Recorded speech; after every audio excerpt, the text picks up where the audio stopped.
Hello friends, and welcome to the Hanged Man in the Moon.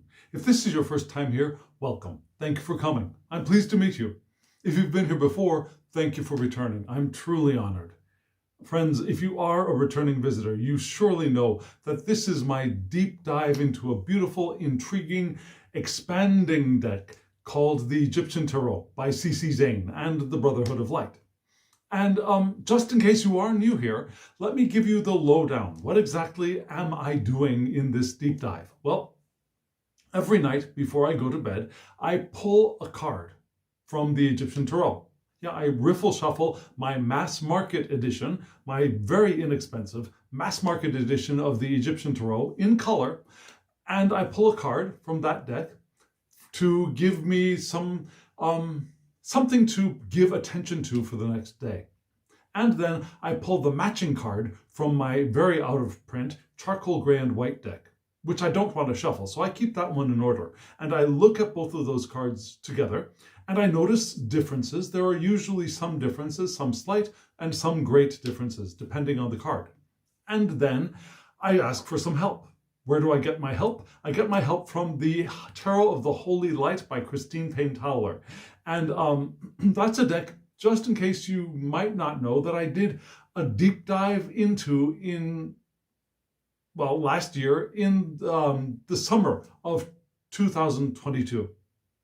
So I'm a little bit more familiar with that deck, and that deck has actually helped me to expand my abilities to include astrological information in my tarot readings.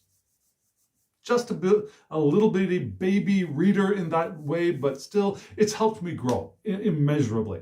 And so I do a 3-card draw from that deck to give me some information to help me unpack the daily draw card from the Egyptian Tarot. I do a 3-card spread, like I said. The first card is the significance. The second card is the challenge, positive or negative, a positive challenge, something to aim for, to strive towards, or a negative challenge, something that can be an obstacle. And then the third card is the advice, the outcome, that kind of thing. Typical 3-card spread, right? So then I go to sleep, and then I wake up and I live my day. And at the end of the day, I come back and I analyze the cards and see how the messages, the associations for those cards either revealed themselves for me easily during the day, or if they're still somewhat obscured for me at the time that I am analyzing them. I can speak English. I teach English. So sometimes the meanings, the messages, the associations are very easily perceived, apprehended. Sometimes, at the end of the day, I'm still scratching my head trying to figure out what the card was trying to say to me. So let's see what today brings us. I did that already. So I've got my daily draw. Let me show you those cards right now.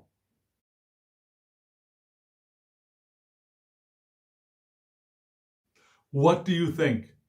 Interesting cards, right? The 9 of Swords in 2 different versions. Let me show you those cards again right now, and let's look at them. We've got 3 sets of 3 swords. Now, each set of 3 swords forms a triangle pointing up towards the heavens, which I rather like.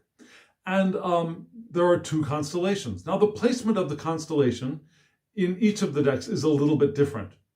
Did you also notice that the number of stars for the constellation was a little different? Now, very interestingly, is to me, a very interesting thing to me, in this card, there are fewer stars than there are in this card. Now, did you notice that? This card has fewer stars in the constellation than this card, which is interesting because generally in this deck, the colored version, the more modern version, has many more stars in the constellation than the charcoal gray and white deck. Particularly when we look at Libra. The constellation of Libra as drawn in this deck is usually just 3 stars, where there are many more in the color version. So that was very interesting for me to notice. And you also saw that it was the Taurus decanate of Virgo, right? And you saw down at the bottom, in both cards, we've got little sign for Venus, which is, for which Taurus is the domicile. So what do these cards represent? What are they trying to tell us? Well, the Nine of Swords is the Taurus decadent of Virgo. And so it points to this Taurus decadent of Virgo and its sub-ruler, Venus, which we already mentioned, which is the fixed aspect of mutable Earth.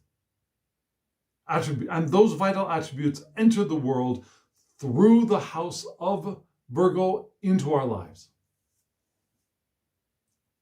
Now, are you starting to scratch your head? What is all this about? Virgo, Taurus, Earth?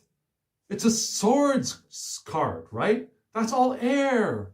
What's all this earth you're talking about? Well, in this deck, just in case you don't know, the swords are earth. Now, the swords suit in the Egyptian tarot is the earth suit. So this card, if you were to really look for a match in another deck, would be the Nine of Pentacles or the Nine of Discs. But this is the Nine of Swords, the earth card. And that constellation here, also here. This is the constellation of Corona Borealis. Now, I talked about this. We've gotten this card before in this deep dive. The Corona Borealis is a constellation in the sky, and there are several myths around this constellation, and some of them revolve around Dionysus and Ariadne. Do you remember who Ariadne is? Ariadne is the one, Ariadne's thread, right? Ariadne is the one who helps Theseus when Theseus wants to go in to slay the Minotaur in the labyrinth, right? So Ariadne, the daughter of the king, gives him a thread so that he can walk into the labyrinth and then find his way back out. So after all of that hoi polloi, after all of that ruckus, there are several versions of the story. One is that Theseus takes Ariadne with him, intending to or having already married her, and then suddenly decides, I've changed my mind. And on the Isle of Naxos, leaves her, abandons her, and just keeps on going to Greece. That's one version of the story. In another version of the story, Dionysus comes to Theseus before he departs and says, you take her away. And so he takes her away, and Dionysus says, you put her here. And he puts her there on the Isle of Naxos.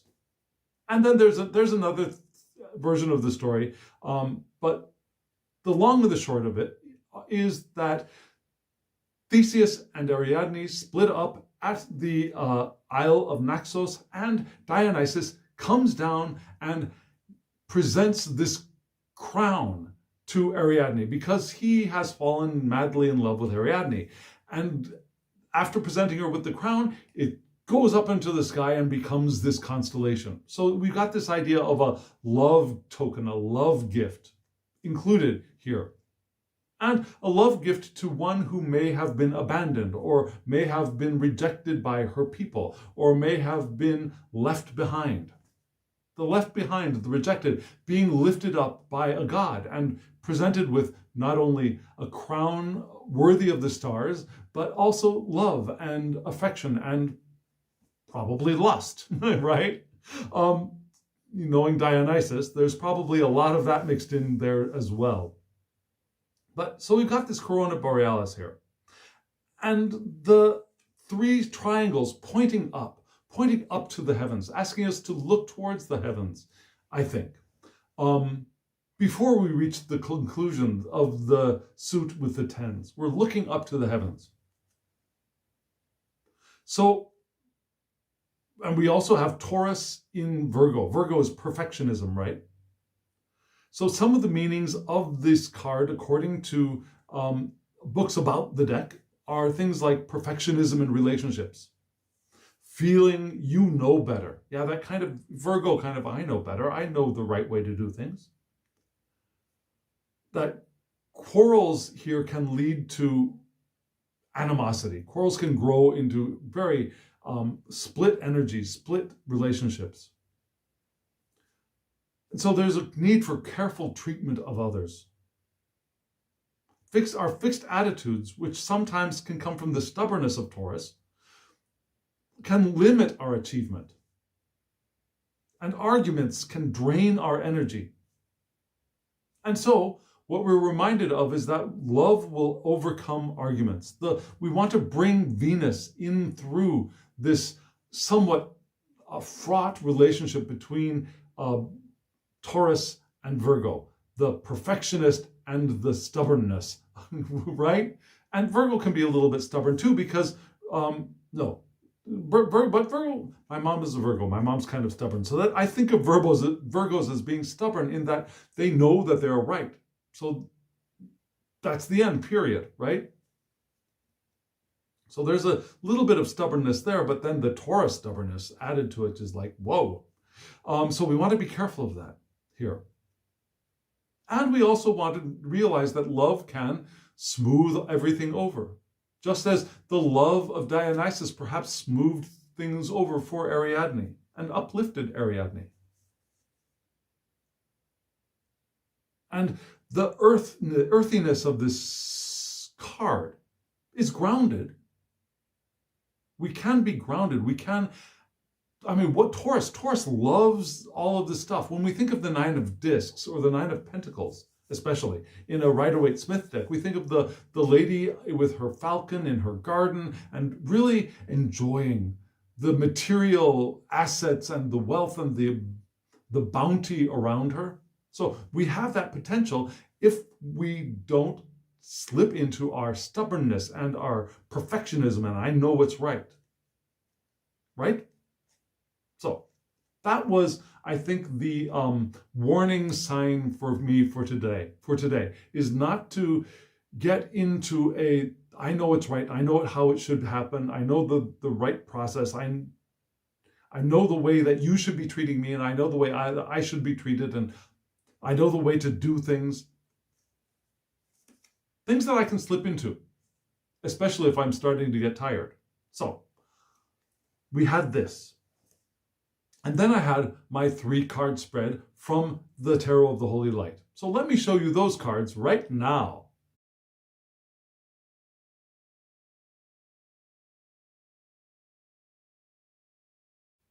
This is a beautiful deck, isn't it? Really, it is. Yeah, Christine Payne-Towler and Michael did a phenomenal job with this deck, I think. And all of the cards are rich and they reveal themselves slowly the more that you work with them. So I highly recommend this deck. If you don't already have it and aren't already using it, you will grow and expand as a reader with the use of this deck. I guarantee. So what were the cards? You saw from left to right. We had the 6 of Discs, another Earth suit, right? The 6 of Discs upright. We had the Fool reversed. And then we had the 2 of Cups upright. Now, this deck is intended to be worked with reversals.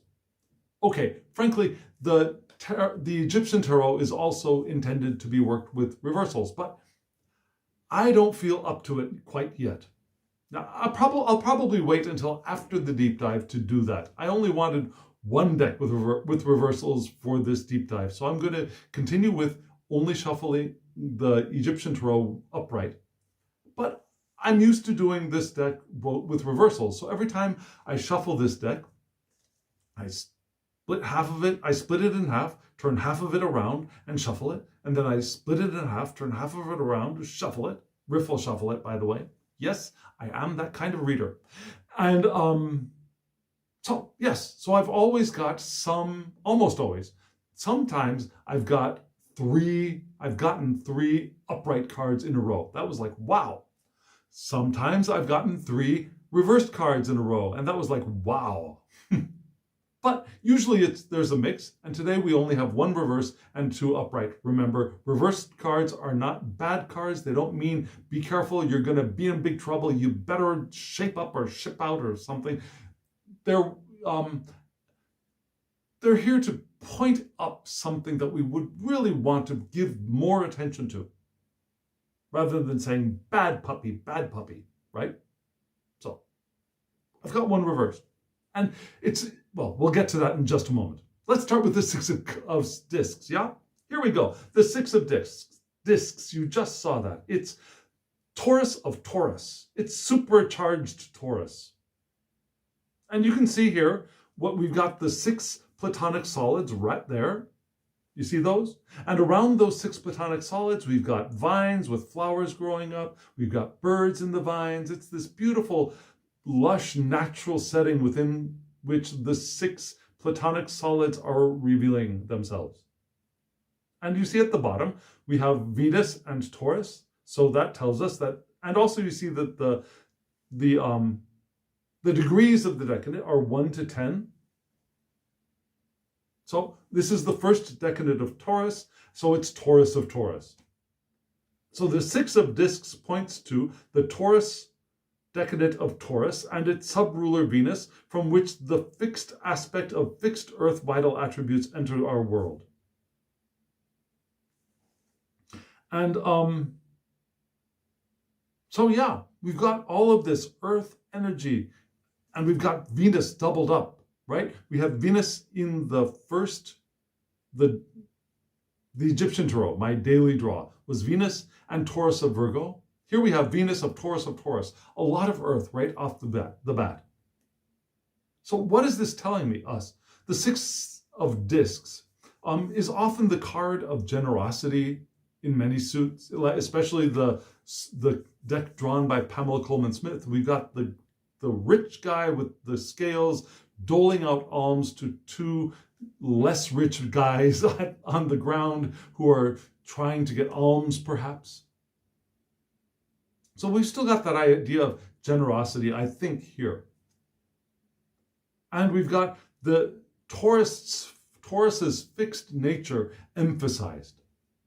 The fixed, steady, stable earth emphasized in this card.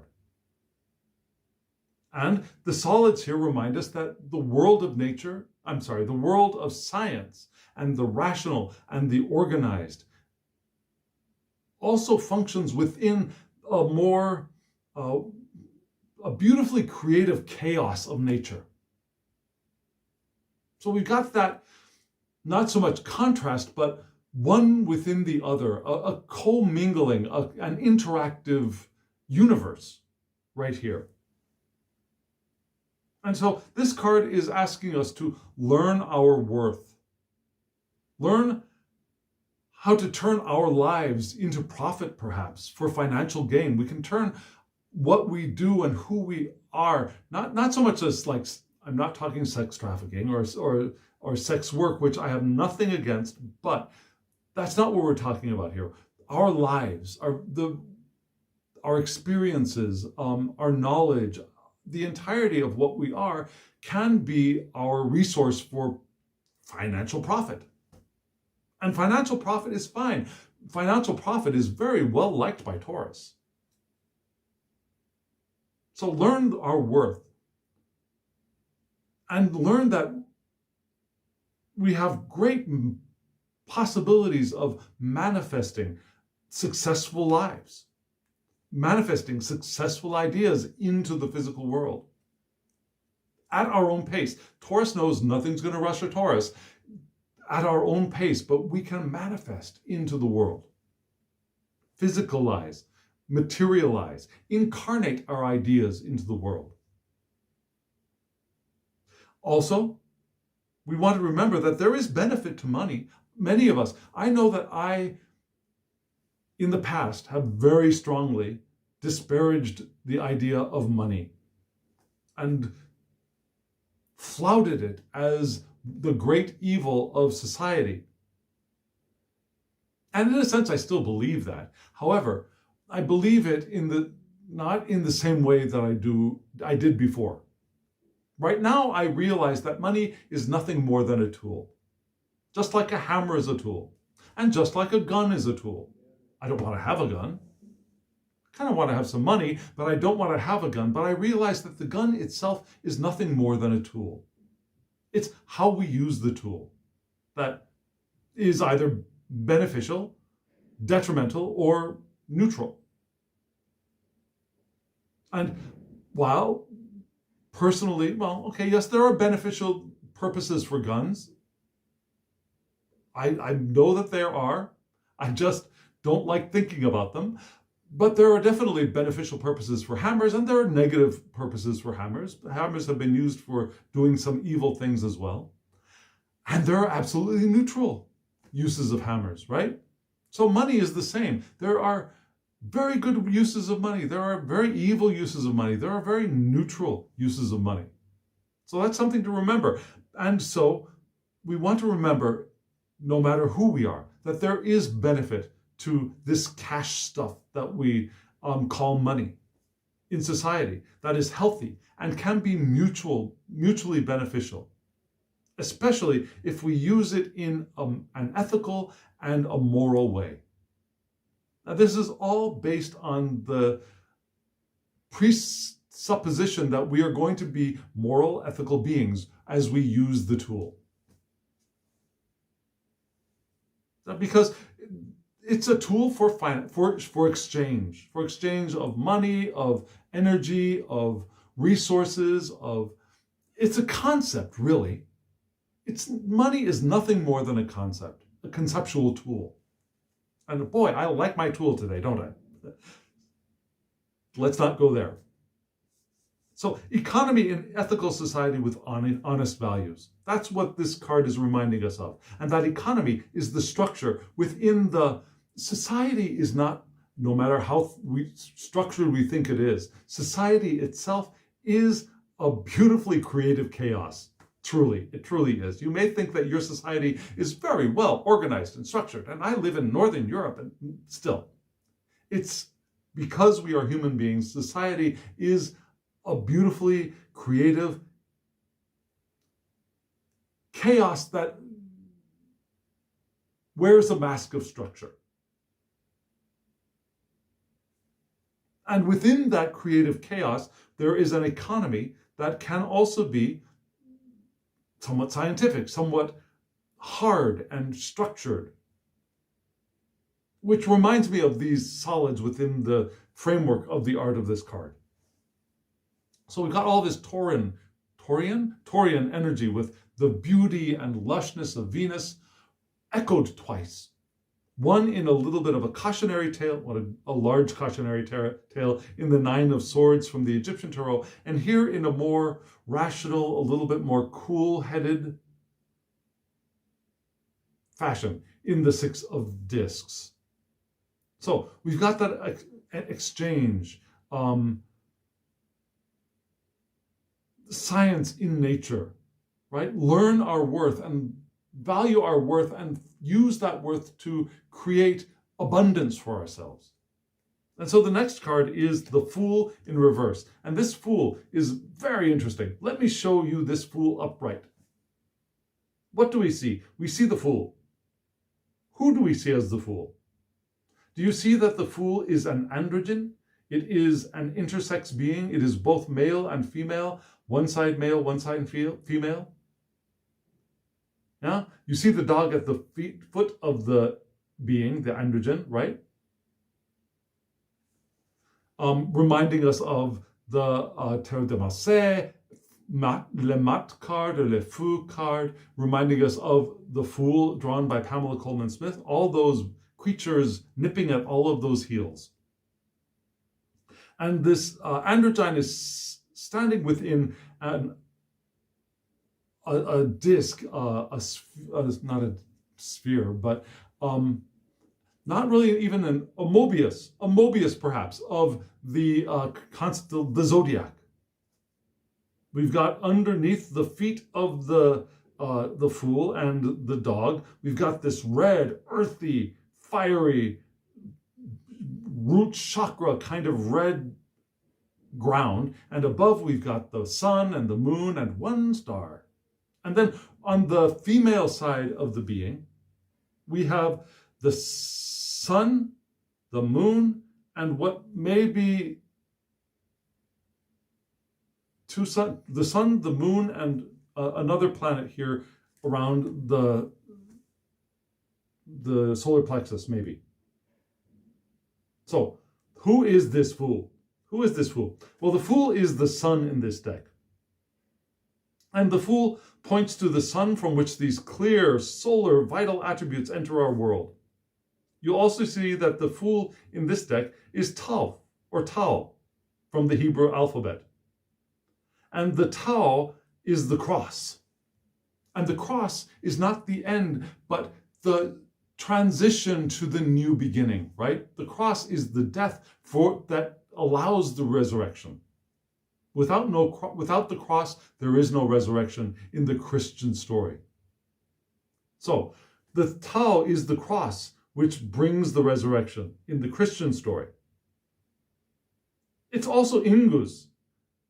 Yeah, the 22nd letter of the runic Futhark alphabet is Ingus or Ingwas, which is an earth god, an earthy god. Ing, the god of fertility, retreat, growth, fertility, again, I said that, which reminds us of the fertility to allow for the next beginning with Fehu, which is the ox, which can pull the plow to begin the seeding and planting of a new cycle. Now, the ends of the tarot, the ends of the letters, they contain the beginnings again. They are the transition into the beginning, and they hold the beginning, the new seed for the next cycle within them. The end always implies the new beginning. So the Fool, upright, gives us the idea of access to an infinite potential. I'll hold that up for you there. It confines all consciousness into the inner world. It's like consciousness has gone through the world and is now, you know how for a star to be born, these very wild, energized gases have to all come together for them to finally get enough density for it to burn, to become a star, right? So here we've got in the Fool, all of the consciousness is come back into the interior to prepare for its rebirth. So we have access to, and as it has coalesced, as it has been brought back into its core, it is now infinite potential. Once it's expanded again, it's taking a new shape, and that potential becomes limited. But now it's back into its seed, its core, its center, and it's again infinite potential. And it links the world to the Magus, right? The world being card 21, the Magus being card 1, the Fool being card 0. In this deck especially, the 0 is placed between 21 and 1, and it links the completion of the world to the beginning of the Magus. It's that liminal space. And let me quote directly from the guidebook for this card. Yeah, the Fool's only aspiration is to serve, share, and perform his practices in humble gratitude for love's sake only. Love's sake only. That's important, I think. His self-cultivation ceaselessly lifts up the fallen ones with the power of Sophianic compassion and understanding. So, do you know Bodhisattva? Do you know the idea of the Bodhisattva, the souls who have achieved perfection but have not decided to move on into nirvana, but have decided to stay back to help lift up the rest of the beings who are suffering? The Bodhisattva.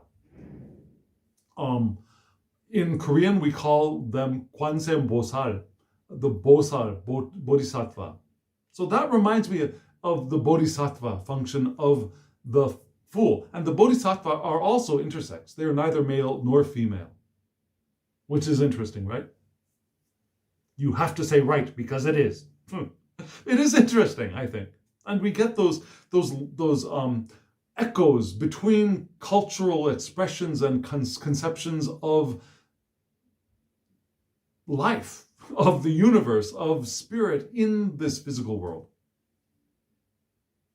So, as this, we are free to follow our inner lights and we're prepared to follow it into the perhaps physical realm again when our opening is shown to us by Sophia, the feminine aspect of divine, the creative aspect of the divine that comes in and interacts with and assists in the manifestation of the physical world.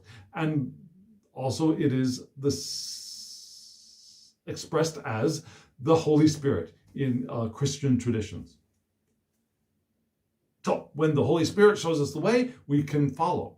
So we're here anticipating the return into the world as shown to us by Sophia, by the Holy Spirit. Now, but this card was reversed, right? Why am I talking so much about the upright? Well, I didn't see much about the reverse in the guidebook, and what I took from the guidebook was that, and oftentimes in other decks when I read reversals, I will think about this, that in reverse this becomes an internal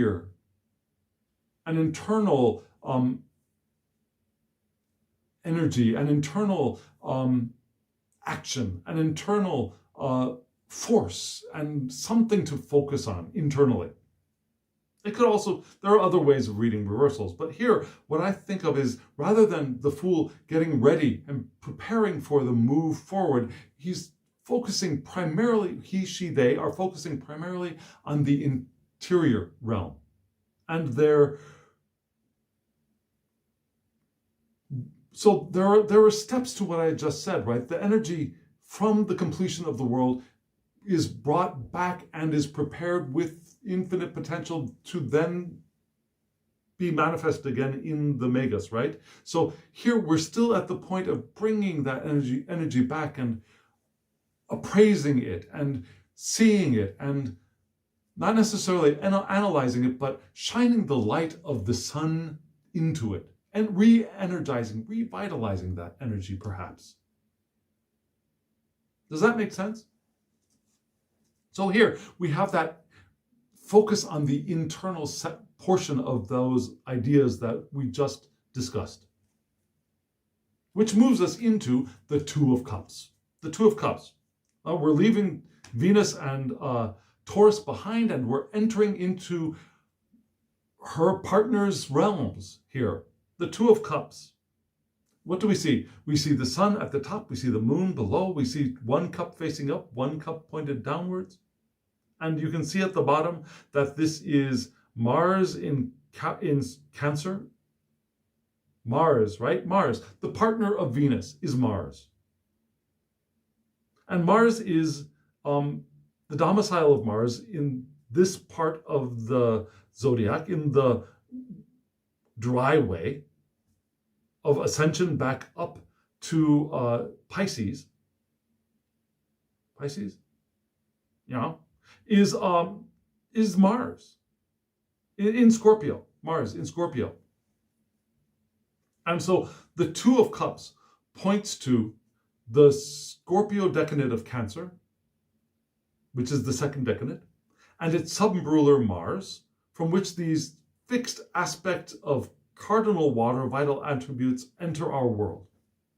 Fixed aspect of cardinal water. Because Scorpio is fixed. I should know. I'm Scorpio ascending. Cancer is mutable. I'm sorry, cardinal. Cancer is cardinal. The next one, Scorpio, therefore, is fixed. So what do we get here in this card? Now we've got opposites here, right? We've also got the two snake-like beings on the sides, one red, one blue, chasing each other, attempting to form a mutual Ouroboros, perhaps. So we have the idea of union of opposites, and that union could be a romantic or not. It could be other relationships. It could be other familial relationships. It could be work relationships. But the union of paired opposites, perhaps, not the opposites as in like a good bad, but rather the complements of each other. Like fire is a complement of water. And from these, the refining of the complementary beings like fire and water, sometimes male and female, sometimes active and passive, the refining of the complementary beings or aspects to form lasting bond. And it's that lasting bond that this card points to. It could also be the union within one being of either our masculine and feminine, our male and female aspects, or our active, our passive aspects, such as Mercury, Hermes. And you'll see, I don't know if you can see at the center of this star here, we have Hermes, Mercury, well, the planet Mercury, which is an androgen, right? Yeah? Mercury is the androgen of the planets. So we've got that merging here in Mercury. Now, and intersex, full androgyny, and able to benefit from both, in Korean, yang, or in Chinese, yin yang, the active, the passive. And we, with the use of both active, passive, yin yang, yang, together, we receive and are able to process and communicate and express information in a much more diverse and powerful way. Rather than leaning more into one or the other, this union gives power and can generate love. So, one thing that's interesting is that here in the complement, because this is upright, it's not the detriment but the complement of the second decadent. The third decadent would be exaltation and fall. The second decadent is complement and detriment, but upright it's complement. The complement here is Moon in Aquarius. And Moon in Aquarius gives us the progressive social interactions and unique ways of expressing self. That Aquarius energy, but in relationship with Cancer. So all of that together is a very interesting and powerful challenge, advice, I would think, for me. So again, the first card, the situation was to find Six of Discs, right? To find my value and maybe cash in on it. To enter into an economy of fairness and ethics and balance, but also for growth and manifestation of ideas. The Fool, here, the challenge, I think, is for me to focus on my own inner world and the evolution that is happening within here, so that I can be ready to move into the next level, the next cycle, the next path that I would be ready to move on to when I am ready, right? And then here we have in, where am I? So here in the 2, the advice is to join, to merge, to be able to use aspects, all diverse aspects of self, I think, within the world, and form relationships with those I'm interacting with in love.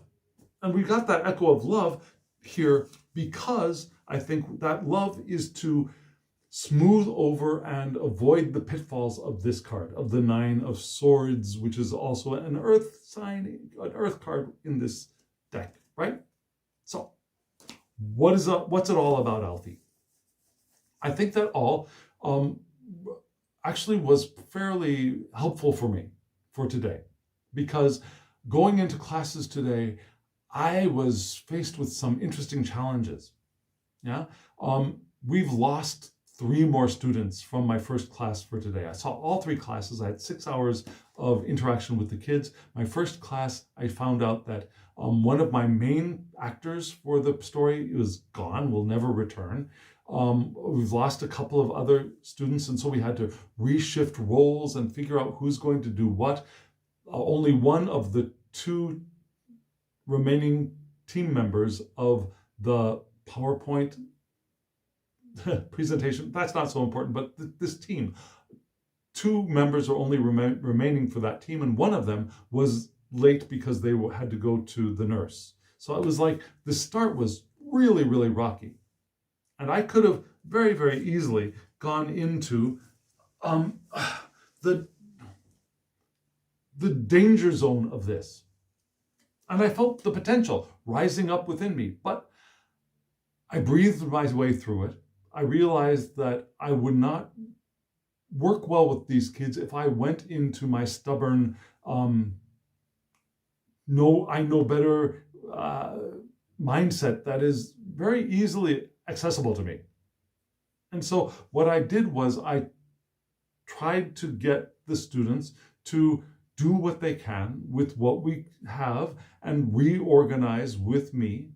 I didn't do it for them. I guided them through the reorganization. I sent the director out to figure out who could play what role. I set the writers back to writing, and we got the machine of the preparations for the story that we were writing.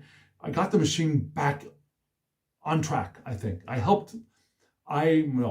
didn't get it on track because that's a pitfall, right? I didn't force the machine to get on track and you do what you're supposed to do. I didn't do that. I greased the wheels so that the machine could find its way back on track. I think that's the best way to say that. And then the second group of students I realized was off to a very rocky start, and they had left a great portion of the script had disappeared apparently, and so we had to recreate. One of the writers was gone and never to return, and that writer apparently had taken a whole chunk of the story that had been written away with her, and so it was another rocky beginning, but we got it back on track, I think. Lunch happened, which was fine. Then dinner. Lunch happened, then dinner, yes, but in between there was a class, and that class, I think I was ready for it. I was ready for what's going to happen now. But so I was able to, I think, use both my compassionate and my analytical capacities to be able to move into that 2 of cups, which was the advice, rather than moving into an emperor kind of a mode and preaching from on high. I was able to move into it, kind of a 2 of cupsy, maybe a reversed fool kind of way, to help lift those who are suffering up with me. Maybe trying to be a bodhisattva, which without really knowing it, because I hadn't done the analysis of that fool card. I pity the fool. I didn't get to the analysis of that fool card until right before this video. But yeah, I think I did try to inhabit my inner bodhisattva, maybe. And tried to give attention to this, whatever this is. Rather than trying to get ready to move on, to prepare myself to be what I can be for the... What did I say here? For the financial gain, but not only financial gain in cash, but financial gain in profit of work being done. Because financial gain is what the book says, but that financial gain is not only money, it's the resources, right? The finances are a kind of word for resources. To have the gain of resources that was potential if we're doing the work in concert, together, bringing together complements of beings to create something. And that's what I'm trying to do here, I think. Which gives us the 2 of cups again, I think. Don't you? Let me know in the comments below. I'd love to hear from you. What do you think? I'm strangely coherent right now, which is odd, because about an hour and a half before, when I was doing my analysis, I was falling asleep at the table. I was closing my eyes and going off into these weird little trances. Because at the end of a 6-hour day of teaching little children, well, they're not that little. They're 5th grade, 6th grade elementary school. But still, it tires me out, even though it's only Monday here when I'm filming this. So, compared to some other videos, I'm much more coherent, aren't I? So anyways, yes, comment below. I'd love to hear from you. And hit the thumbs up button if you're still here, so that YouTube knows that other people might get something out of this as well. And subscribe if you haven't subscribed, and hit the alarm bell so you get notifications of when I upload these monstrosities. And also comment below. I'd love to hear from you. Oh, and if you want a reading from me, my email address is below. It is thehangedmaninthemoon@gmail.com. Send me an email and we'll get you a reading. If you want these decks, these are beautiful decks. I mean it, and I highly recommend them. If you want the deck by Christine Payne-Towler, let me fan them out so you can see them again. If you want this gorgeous deck, I have a link to her site below, and you can purchase there. I highly recommend it, and the book that goes with it. There are 2 books that go with it, but at least get the one large guidebook. It's very, very helpful. Or you can get the color version, the mass market version of the Egyptian Tarot. I've got a link to the Amazon site down below. Again, very affordable. Unfortunately, the older one is more difficult to attain and is much pricier. But if you want it, I'm sure you can find it. They're on eBay all of the time. But I highly recommend the color as well, because frankly, the images are really, really easier to see in the color. The line work is clear, so I highly recommend it. Links below. And so there we are, friends. Thank you very much for joining me on this journey and continuing on with me. And now, as always, I wish you love, joy, well-being, and pure awareness. Thank you.